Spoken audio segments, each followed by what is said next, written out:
Hey guys, today I'm going to be showing you a more in-depth guide on how to play Havoc Demon Hunter. I've been playing Dragonflight a lot recently, and I made a tier list not long ago, just before the expansion released, and I put Havoc Demon Hunter in S tier, and I want to explain my reasonings behind that, and show you how to get your full potential as one. So, in this video I'll be covering PvP, raiding, and Mythic Plus builds. There'll be segmented parts in the video, and if you can't use that, in the description there'll be timestamps for every location. You also be finding talent builds there for each build, and the way I'm going to be describing this is pretty simple. At the start of each segment, I will do a quick rundown over the talents, the key things, and afterwards, I will do a more in-depth guide on each individual talent point and why it's put into certain places and how you can maximize your true potential. So, with that being said, let's get into it.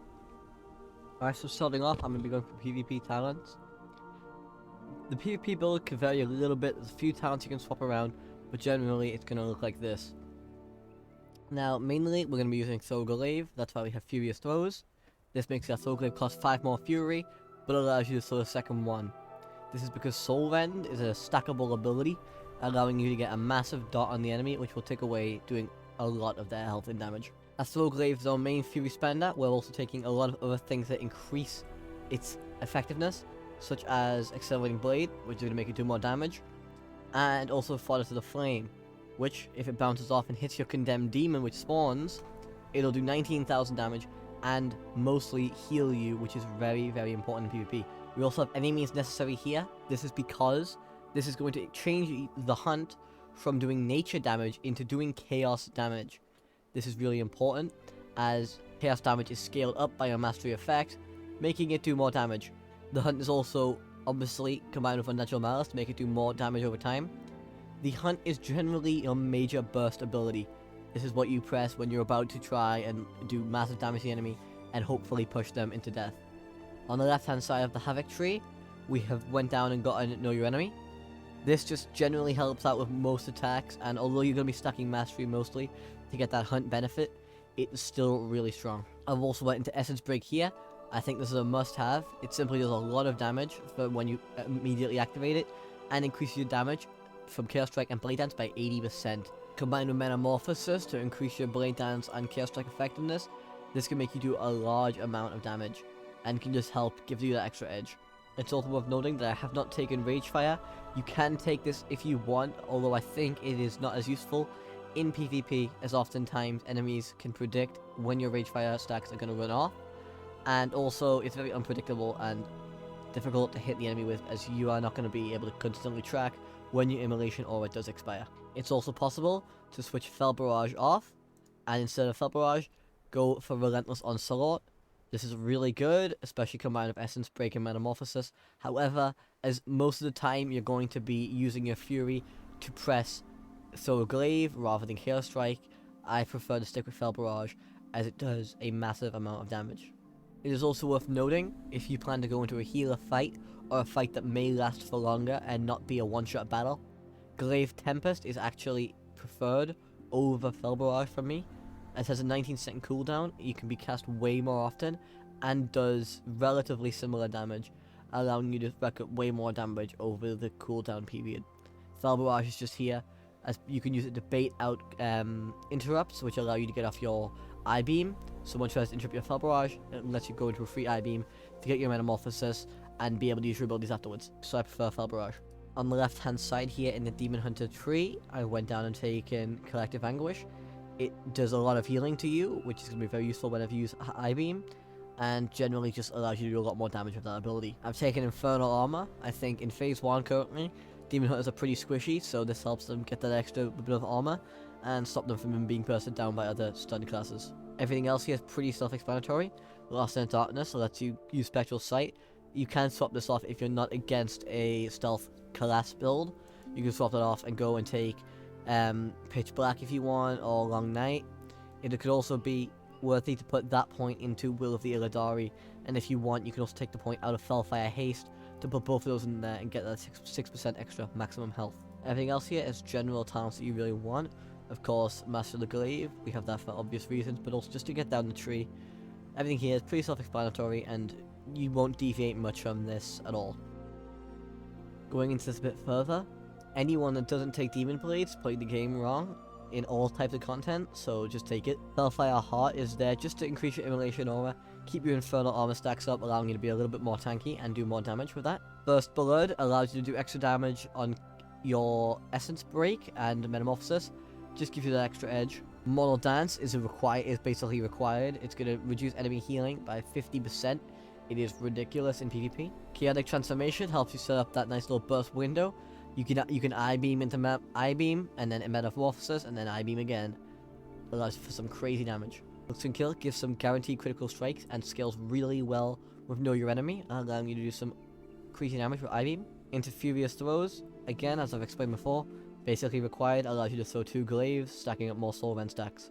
Dancing with Fate, just some more damage with your Blade Dance, just stacks with First Blood very nicely, and lets us get down into the right hand side of the tree.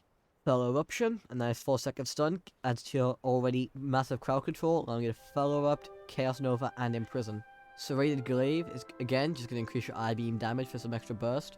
That's why I like to always open up with Throw Glaive, just build your stacks up of Soul Rend to be taking away, but also to get this up so your I-beam can do its maximum potential. Into Growing Inferno, Immolation's aura increased by 10% each time it deals damage.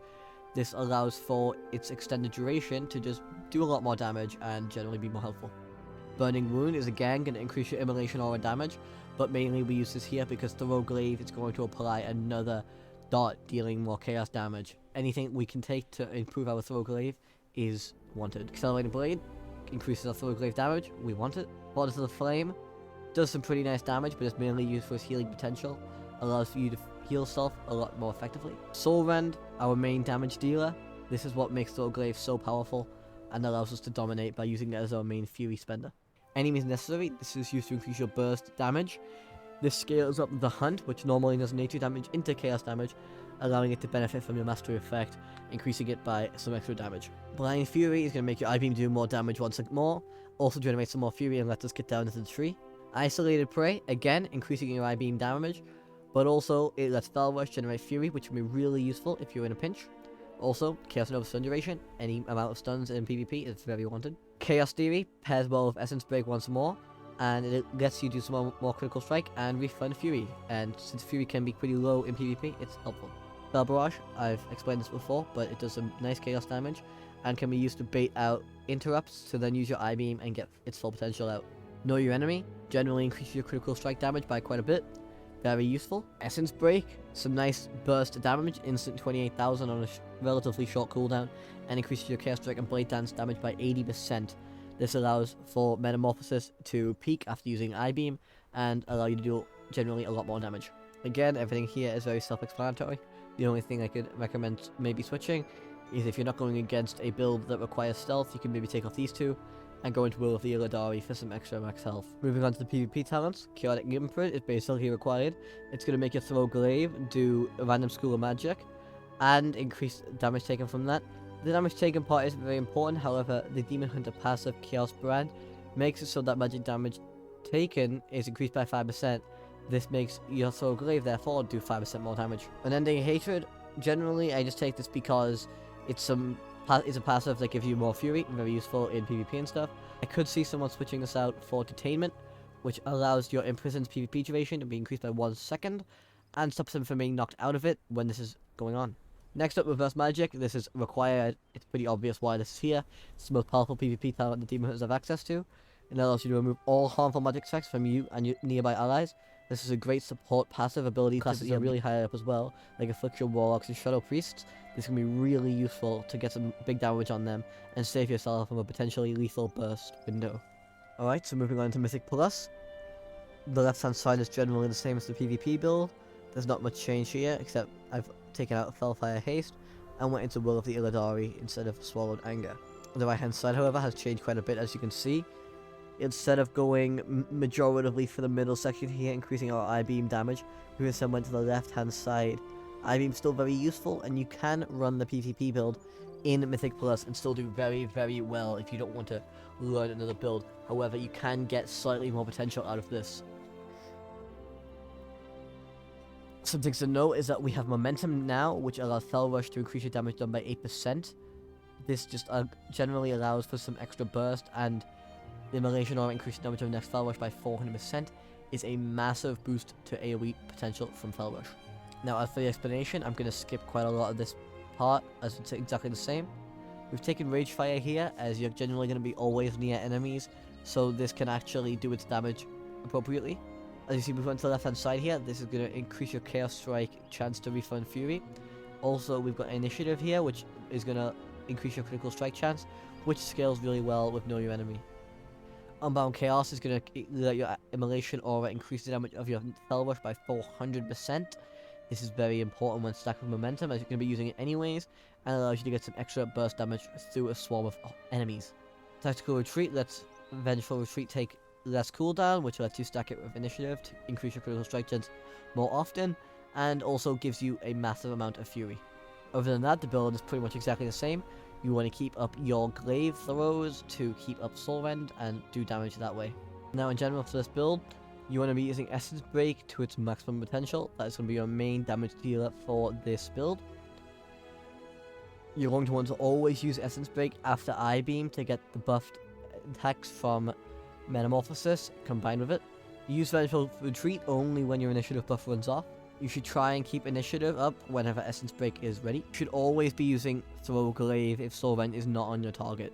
Keep it up at all times, and it takes higher priority than Chaos Strike. Plan your I-Beams accordingly. I-Beam is going to give you 6 seconds of Metamorphosis after it. Do not waste those 6 seconds by using I-Beam when a pack is low health. If you need to allow time for tanks to catch up, Chaos Nova is your best friend. Other than that, it's very similar. Keep up your momentum stacks whenever you can, and keep going that way. The entire build is generally a 40-second burst window, relying on Essence Break. Moving on to rating, this build takes a change from the other two builds. This time, we're going to be going down the left-hand tree, mostly, and the middle-hand tree. We're not going to actually be speccing into Throw Glaive at all. This is all about increasing your single target damage rather than your AoE. Because of this, we're trying to buff Chaos Strike as much as possible. To do this, just like the Mythic Plus build, we have, on the left-hand side here, we have Momentum. Going down the middle, we've buffed I-Beam as much as possible, making sure we have Isolated Prey for the 25% increased damage, considering rating will mostly always be single target. The extra haste and guaranteed crits both stack really well with Know Your Enemy, and give you those really nice demonic stacks. I-Beam helps you run into Inner Demon and get stacks off of this, which you're going to let your Chaos Strike do 15,000 damage after every Metamorphosis. A notable change we have now is Cycle of Hatred, allowing us to reduce the cooldown of I-Beam by 1 second for each Blade Dance and Chaos Strike, which is very effective. Fathers of the Flame is still here for the extra damage and healing, although it's a lot less needed, but the damage is still very useful, especially in raid fights that might have adds. Shattered Destiny is another big change here. It's going to let you increase your demon form by 0.1 seconds per 8 Fury spent. This is going to be really good as you're generating Fury through Isolated Prey with Fel Rush, and spending on Blade Dance, Chaos Strike mostly, and I-Beam. This build is generally going to rely on holding down cooldowns, making sure you have I-Beam done just before your Essence Break. I-Beam into Essence Break with a 10% haste, massively buffing your Chaos Strike damage and allowing you to get your another I-Beam back very quickly, as you have nearly limitless Fury because of Isolated Prey. Here we have the other possible raiding build. Now, if you don't want to have to deal with momentum for a very long time during fights, you can take this. Now, this is very, very similar, except you're not going to be using momentum and Fel Rush nearly as often. Fel Rush is simply only going to be used as a generator for Fury. Instead, we have these talents on the right here, which are going to be buffing up your Immolation Aura, allowing it to do more damage and letting Demon Blades put up burning wounds on your target. In this build, you want to be using Glaive Tempest whenever you've got a downtime to use it. It's not much Fury and does quite a bit of damage for what it's worth, and on a very relatively short cooldown. Generally, I think the other build's a lot more fun. However, this build requires a lot less concentration and doesn't fall very far in terms of DPS. The other build is a very minor increase. I'm not going to be going over this build in detail, as this build is technically a worse build. However, it is very, very, very close. So if you don't want to be putting effort into your raids and stuff, you just want to get through, I recommend this build. That being said, that is the builds I have for this video. If you like this and found this helpful, please remember to like and subscribe. I'll be making more content like this as Dragonflight progresses into Phase 1, Phase 2, Phase 3. So turn on notifications if you want to see those videos. I'll make guides for other classes than just Demon Hunter. It's currently I'm maining Demon Hunter, so that's the guide for this video. Anyways, if you guys enjoyed, I'll see you guys later. Bye guys.